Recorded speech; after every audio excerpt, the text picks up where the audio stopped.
Video is half clickbaity, half not. Why? Because in the title, I actually use marketing when some of them are marketing, but some of these strategies are branding.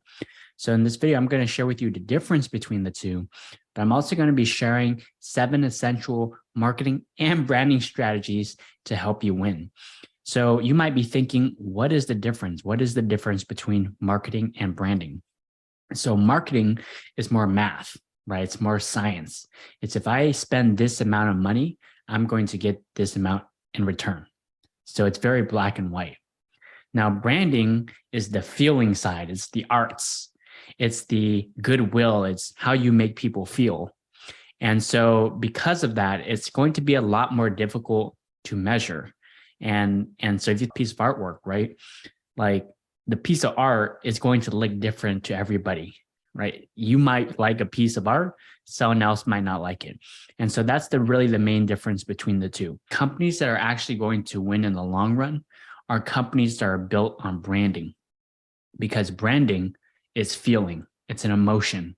Think of Disneyland, right? Disneyland is not cold calling you to go, to Disneyland. They're not like just all about numbers. They're all about how can I make this experience the best experience that you ever have, so that way you can go back to Disneyland forever, right? So another example, if I ask you right now, what comes to mind when you think of shoes? You're probably going to be thinking of Nike first, right? Nike is not cold calling you or doing these crazy number and math marketing campaigns to get you to buy their shoes. They're thinking, how can I build brand?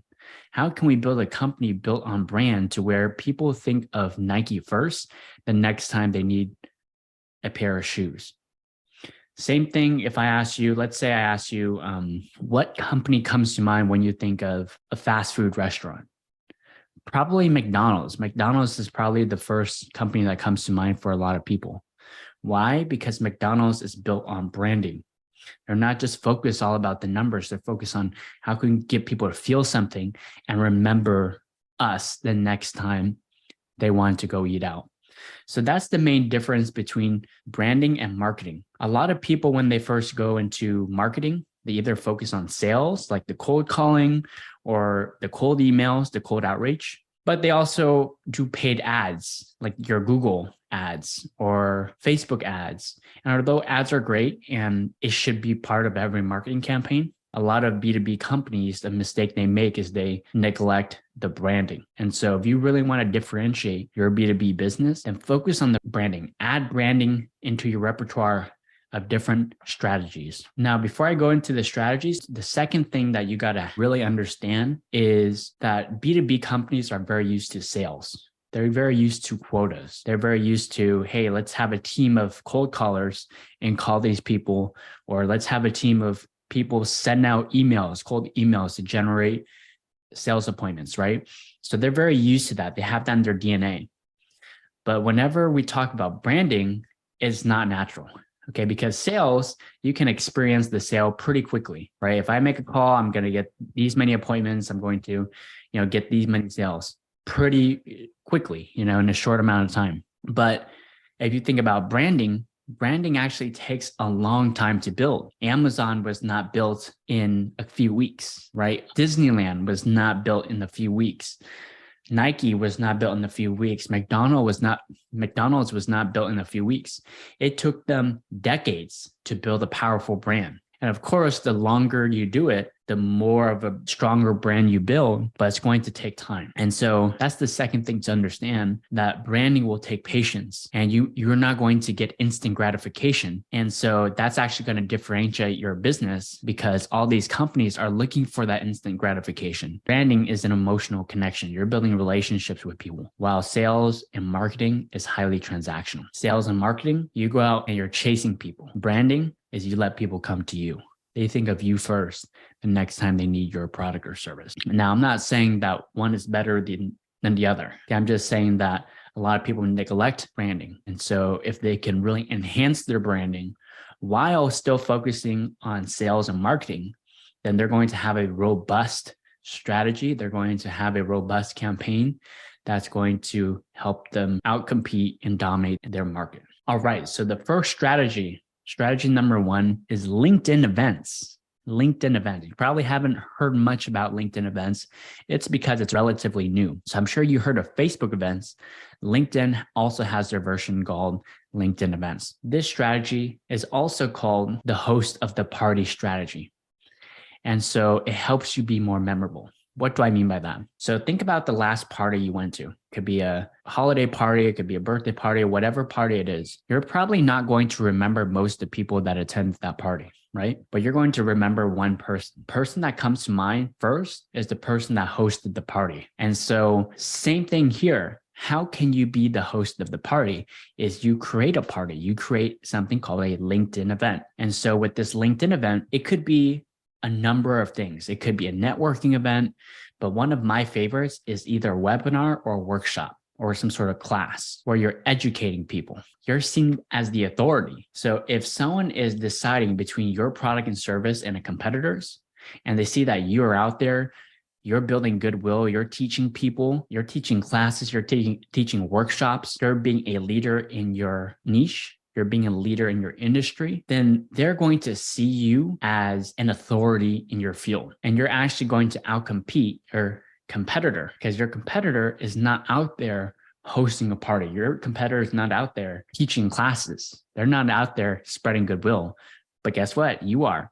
And so that's going to make you stand out. So how exactly do you do it? First thing you need to do is decide what sort of event you want to host. Okay, like I said, it could be a networking event, it could be a class, it could be a webinar, it could be a workshop, but it needs to add value in some sort of way. And the goal is not to sell here.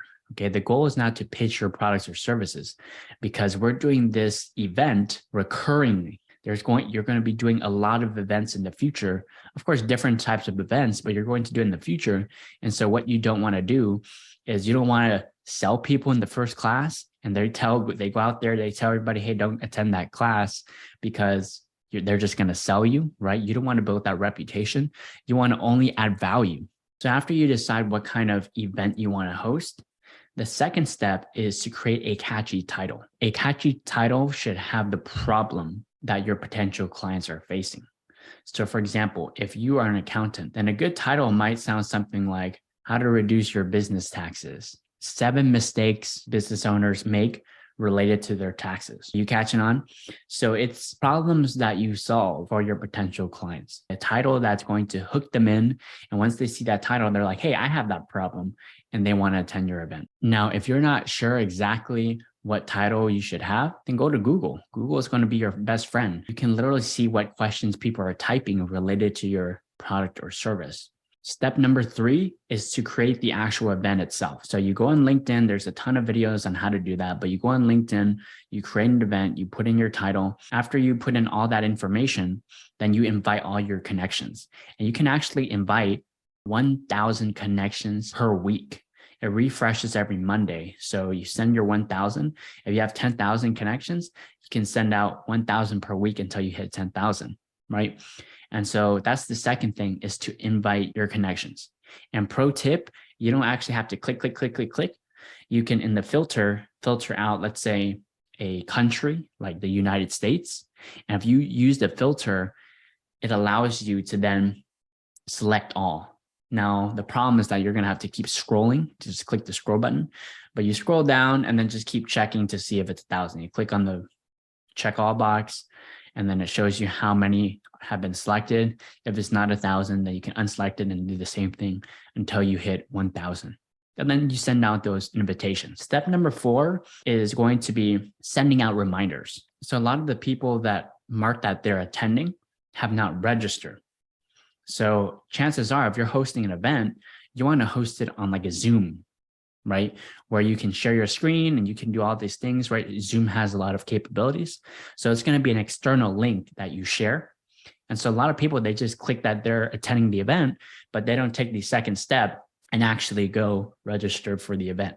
And so you want to send out reminders to the people that mark that they're attending and remind them to register and remind them when the event is.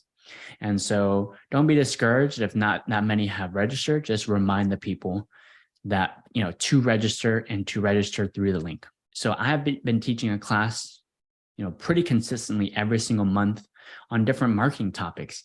And I actually have generated a few clients by doing so.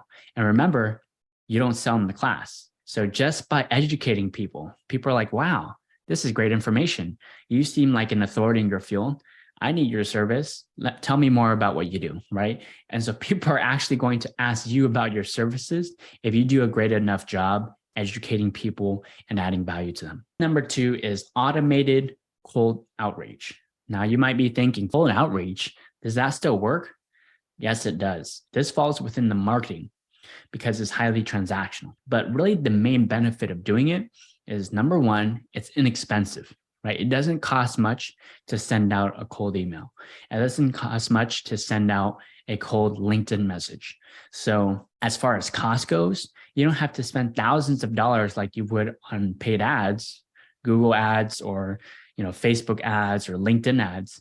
That can cost you a lot of money, in the couple of thousands if you want real results. But with cold outreach, it only costs you a few $100s. So you can actually scale your cold outreach really inexpensively. Now, a second benefit is you can actually generate a lot of interest, but you're going to have to do it at volume. And so you send out, the more, it's a numbers game. The more you send out, the more results you're going to get. So how do you get started with automated cold outreach? The first thing you want to do is make sure you set up a spoof email domain. And so what I mean by that is, if you're sending out all these emails, what's probably going to happen is you're going to run into people that mark your cold email as spam. And so when they mark it as spam, it's going to go back to your domain.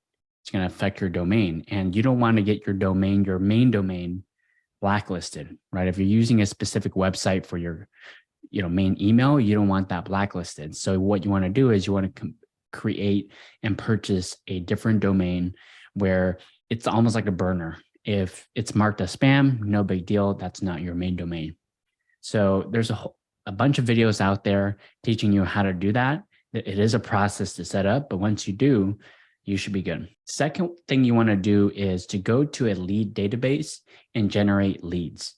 And so there's a ton of lead databases out there. The one I personally use is called Apollo.io. And so it gives me a bunch of data. For example, it gives me their first name, last name, cell phone number, emails, a bunch of information about these leads. And after I generate these leads, I can now import it into a system that's going to send out those emails. But you want to generate a list of leads, and you want to make sure you clean the leads, because not all of the information is going to be accurate. Some emails are going to be old, right? So you want to take those leads to put it into a cleaner tool, something like Emailable. That's the one I use, is super cheap. I'll go ahead and put the link to Apollo and Emailable in the description. But you want to use tools like that to get the best leads that you can then send emails out to. Now what you want to do is you want to create copy. So by copy, you want to create anywhere between 6 to 8 different email copies.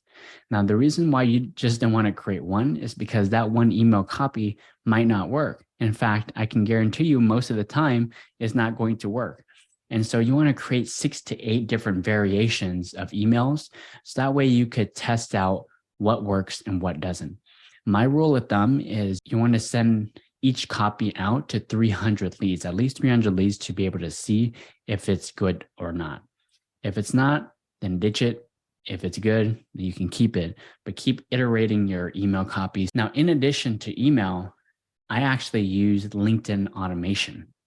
And so what LinkedIn automation is, it actually sends out automated connection requests to your potential clients. So on LinkedIn, you can use filters and you can identify exactly your potential clients. You can target people based off of their company size, whether or not they're a second or third degree connection. You can target cities, states, countries. So that's the benefit of using LinkedIn, is you could actually get super hyper personalized. You can get really good targeting. And then also too, you can use LinkedIn automation tools. I personally use one where it will send out a sequence of messages afterwards. And what's great about LinkedIn automation that I like is they could see your profile picture. They can put a face to a name. And so unlike email, where they're not going to see your face, On LinkedIn, they can see your face and it's going to build a much more personal connection. Now, also too, let's say they're not interested in your services. After you send out a couple messages, they're not interested. Well, guess what? They can still see your content. And so that's a great way to still nurture them over time. So they might not be interested now, but they might be interested in the future as you put out more content on LinkedIn. Now, you don't have to pick one or the other. I actually use both. So I use LinkedIn automation, but I also use email automation as well. And it goes well hand in hand. All right. Strategy number 3 is social media content marketing. So this falls within the branding strategy. So why is social media content marketing so powerful? Well, number one is completely free. You don't have to pay ads to these platforms. You can actually post for free.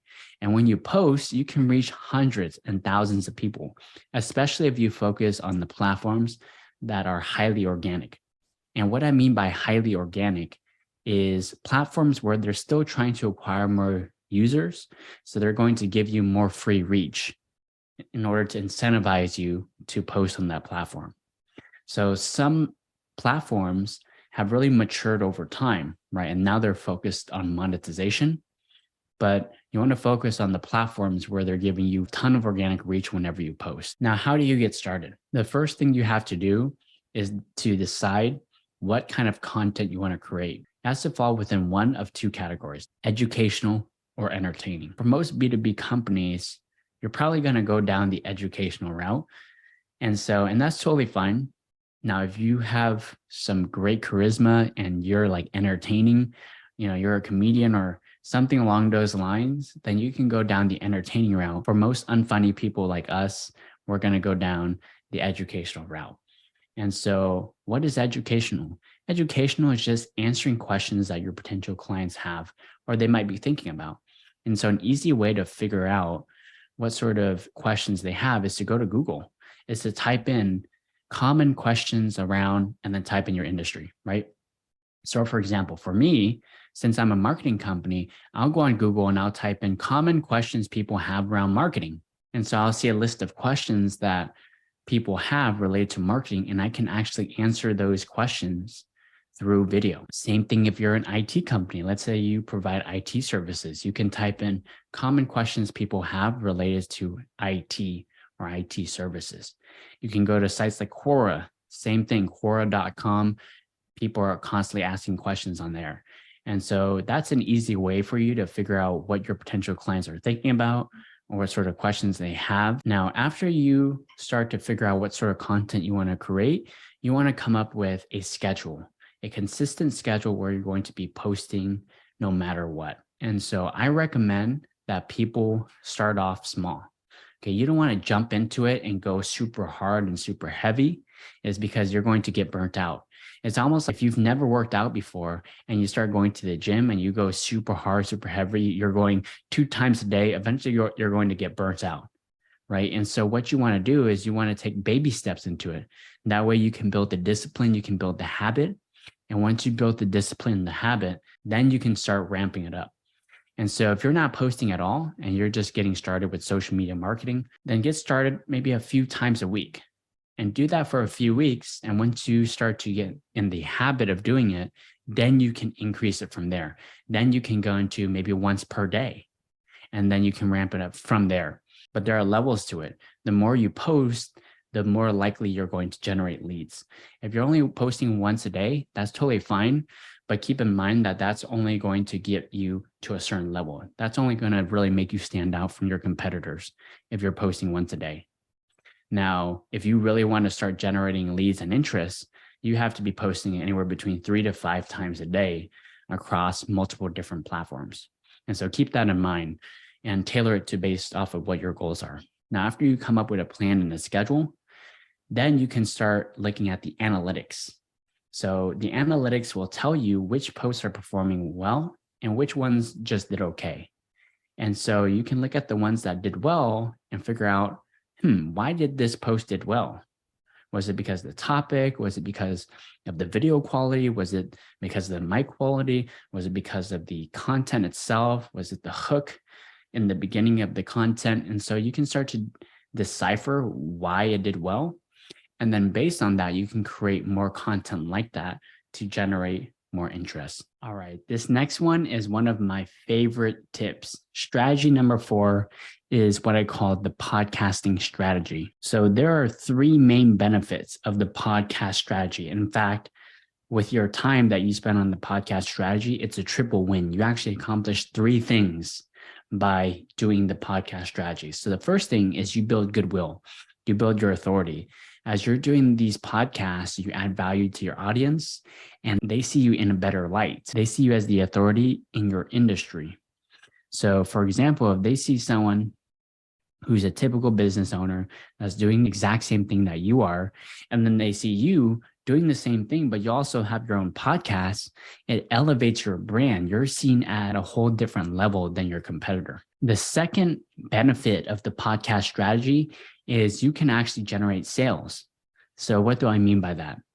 So when you start a podcast, what you can do is you start to invite your potential clients on the podcast. So whenever you send a cold email out to your potential clients and you try to sell them, however, when you invite people to a podcast, you increase the amount of people that tell you yes. Whenever you invite your potential clients to a podcast interview, they're going to be very excited. You're going to get a lot of them saying yes. So after you do a podcast episode, they're going to feel very reciprocal because you added value to them first. And they're going to be probably curious about what you do. They're going to be like, you can't be doing this full time. You're not Joe Rogan. What else do you do? So they might initiate that conversation, asking you what you do. And that is a perfect segue to set up a follow-up meeting to talk about your business. And so that's the second main benefit, is you can actually generate sales. And so the third benefit, this is probably the best part out of the 3, is you generate content. So imagine if you do this podcast interview, it's 1 hour long, and now you have this 1 hour recording that you can chop up into 8 to 15 different video clips that you can now post on social media to bring awareness to your business and bring awareness to your brand. And so that's the third benefit, is you can create massive amounts of content through the recording that you do on your podcast. And so how do you get started with podcasting? A lot of people overthink this part. They feel like they need a fancy mic. They feel like they need a fancy camera. They feel like they need a fancy studio. They feel like they need the best equipment. However, you can get started really easily. And so how you do that is, number 1, you figure out a title for your podcast. Okay. And the title should be something that your potential clients can resonate with. And so, for example, if I am a business owner in Sacramento, then I can create a show called the Sacramento Business Show. And I start inviting other business owners in the local area to join the Sacramento Business Show and talk about their Sacramento business, right? And so it should really relate to your potential clients. And they should feel comfortable wanting to jump on your podcast. That's the first step. The second step is to invite your potential client to your podcast. You can do that through email or you can do that through LinkedIn.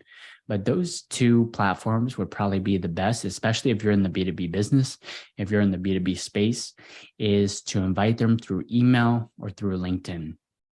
And then the last step is to actually record. I record on Zoom. It's really easy. I have unlimited cloud storage. That way it doesn't add extra space into my computer and slow it down. And so if you're looking for unlimited storage on Zoom, click on the link below in the description, and you'll be able to access the Zoom Enterprise plan, which allows you to get unlimited cloud storage. Strategy number 5 is video marketing. Now, you've probably seen a ton of videos talking about video marketing. And so it is still beneficial. There are so many benefits to video marketing. 3 ways you can post content. Number 1 is through written. There's no video, there's no graphic. It's just written. The second is through graphics. And the third is through video. And you guessed it right. Out of all those things, video is the most effective. Now, why? Is because it's more engaging. People get to see your face. People get to hear your tone. People get to hear you talk. And so you're going to actually build a better relationship with your potential clients, and they're going to trust you more if you do video. And then on top of that, most people are consuming video. More people consume video than they do written and graphics. So people are spending on average about 2 hours a day watching videos. And so you want to be doing video marketing to attract their attention, to get their attention to your business. And so that's why video marketing is so effective.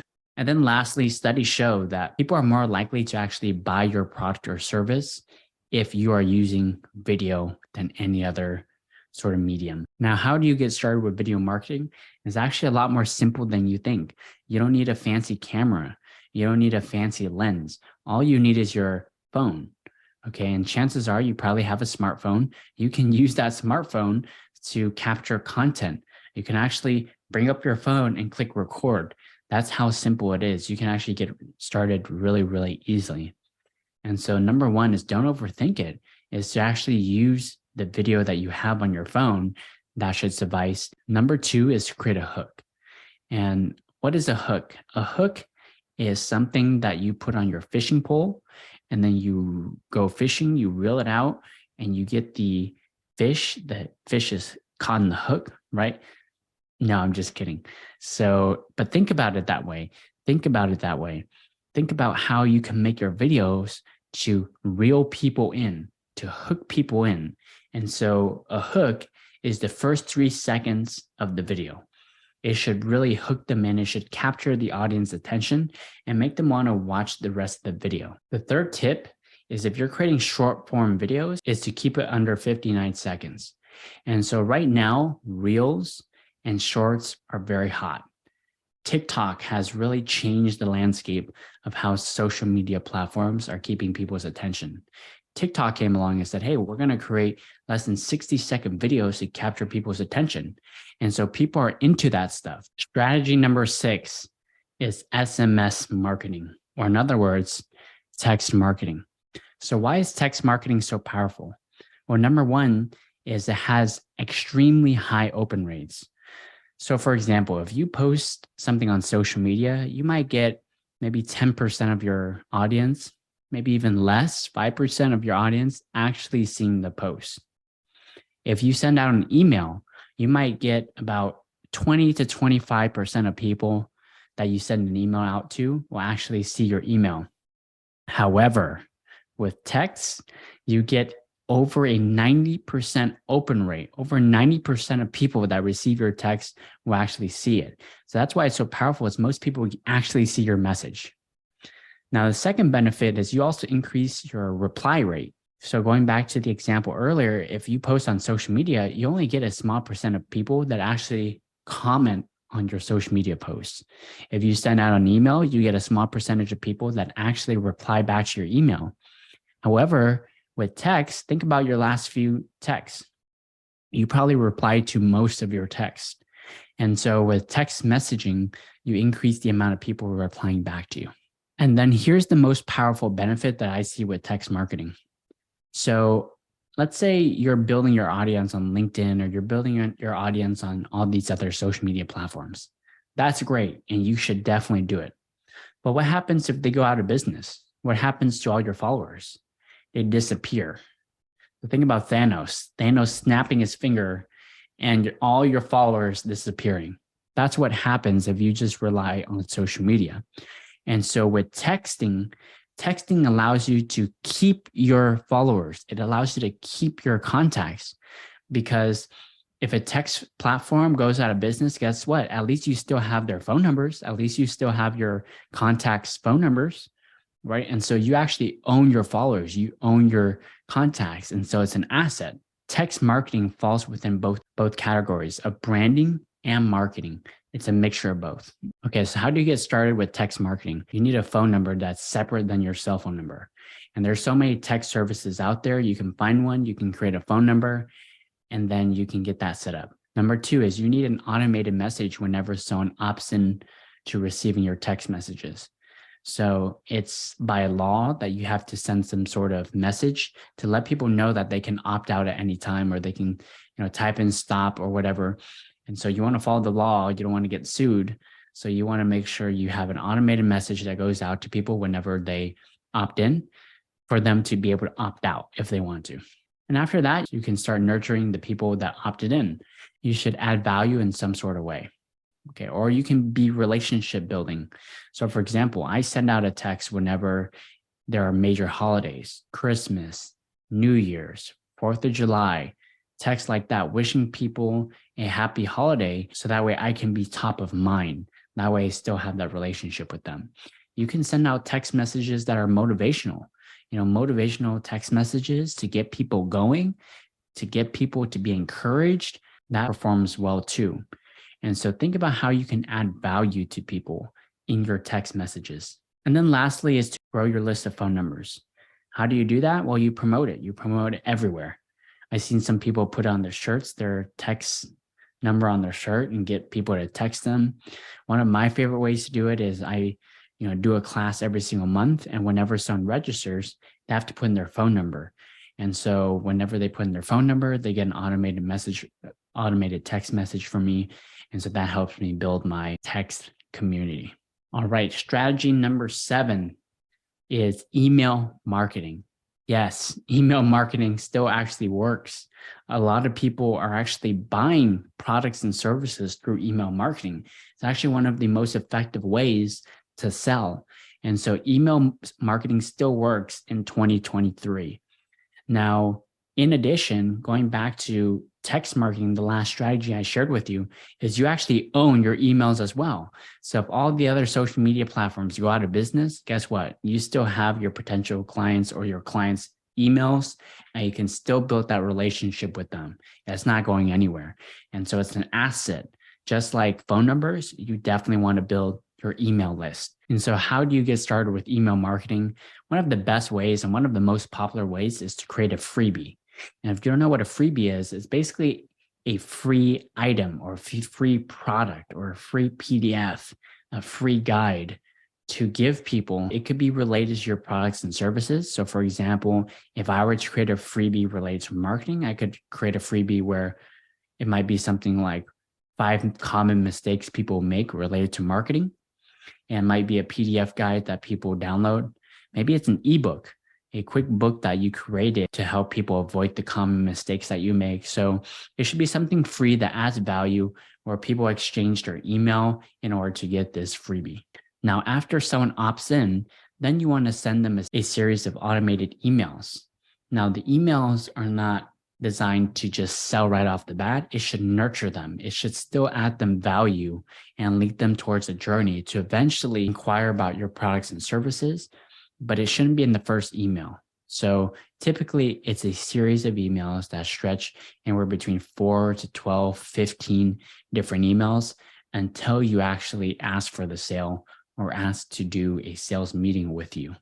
And so email marketing, strategy number 7, still very effective in 2023. All right, so I promised a bonus tip.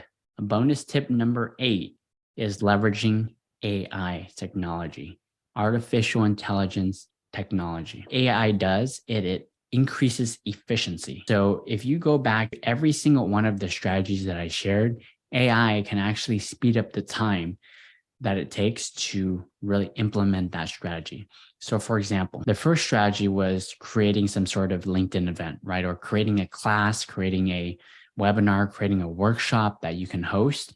Well, guess what? Maybe you don't know the title, or maybe you don't even know what to teach in that workshop. Well, you can actually use AI like ChatGPT, go on ChatGPT and type in different classes and class ideas that you can teach in your workshop. That helps save you so much time trying to come up with the idea. Then you can also ask ChatGPT to create the content within the class. So all you got to do is just tailor it to your own business and tailor it to your own personality. And then you can get started with the class. Now, how can AI help with strategy number 2, which is creating automated outreach campaigns? Well, you can actually ask ChatGPT to create you personalized email copy for the messages that you're going to be sending out to people. The ChatGPT will create 6 to 8, if you wanted to create 6 to 8 different email copies to send out to those people. So instead of you having to handcraft every single message, you can have ChatGPT do that. Related to strategy number 3, social media content marketing. Let's say you don't have any ideas for your social media posts. And actually, with a lot of the business owners that I work with, a lot of them use that as an excuse, not knowing exactly what to post. Well, guess what? It's no longer an excuse because you can go to ChatGPT, you can have ChatGPT create and generate different social media post ideas related to your business, related to your industry. And so that's another thing you can have ChatGPT do is create a ton of post ideas. And then on top of that, you can have ChatGPT create posts related to those post ideas, especially on LinkedIn. LinkedIn is more of a written content platform. People would like to read on there. You can have ChatGPT create a social media post related to the ideas that it generated. You can also use AI for strategy number 4, which is creating a podcast. So let's say you don't know exactly what to talk about in your podcast.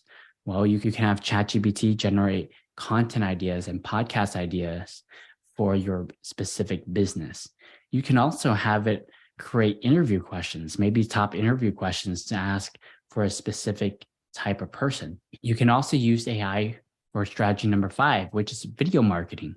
So let's say you don't know a good hook idea. The first 3 seconds, you don't know what is a good hook. Well, you can ask ChatGPT to create you a hook within the first 3 seconds that draws your potential clients, to draw your audience's attention into the video and make them watch the whole video. Maybe you don't even know what to say in the video. Guess what? You can still have ChatGPT create the video content. Now, using AI technology for strategy number 6, which is text marketing. Let's say you don't know what kind of text you want to send out. You can still have ChatGPT figure out a great text message to add value to your potential clients. That's another way you can use ChatGPT. And lastly, you can use AI for email marketing. You can actually have ChatGPT create all of your nurturing emails for you, and it'll do it within a few seconds or a few minutes. That's how powerful AI technology is. You can use it even for email marketing. So a couple of thoughts before we wrap up the video. I know you really enjoyed this. I enjoyed this as well. But a couple of things you got to keep in mind. Number one is that the more channels that you can be on, the more marketing and branding channels you can be on, the better, because you don't want to put all your eggs in one basket.